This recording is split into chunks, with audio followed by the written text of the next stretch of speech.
I am 22 years old, and I've only seen my grandfather 3 times in my life so far. Most of what I know about him comes from the stories my mother tells me.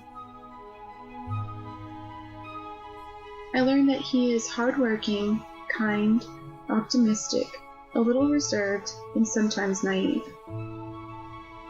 One thing that I do remember about him is that even in his old age, he seemed to tower over me. He has broad shoulders, a tall stature, and long feet, but it's his hands that I remember most vividly. I remember them because they looked like the kind of hands that could choke the life out of me. They are still the largest pair of hands I've ever seen.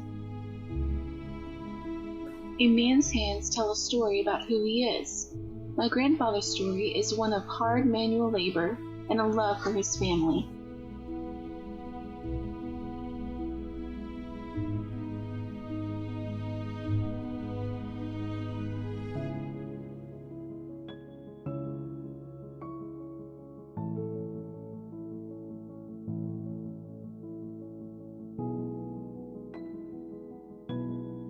Although his hands might be intimidating, they were also gentle enough to cradle a baby to sleep.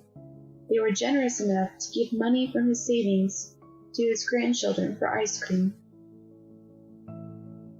His hands might be rough and calloused due to long years on the farm, but they are affectionate and tender because of his heart.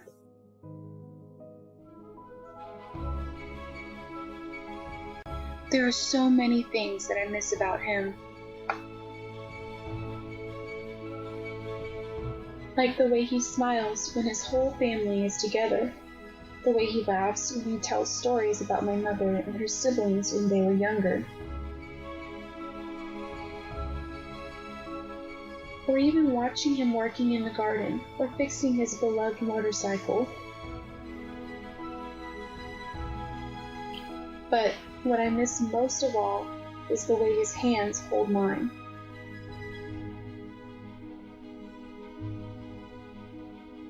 Я тебя люблю, девушка. Надеюсь увидеть тебя скоро.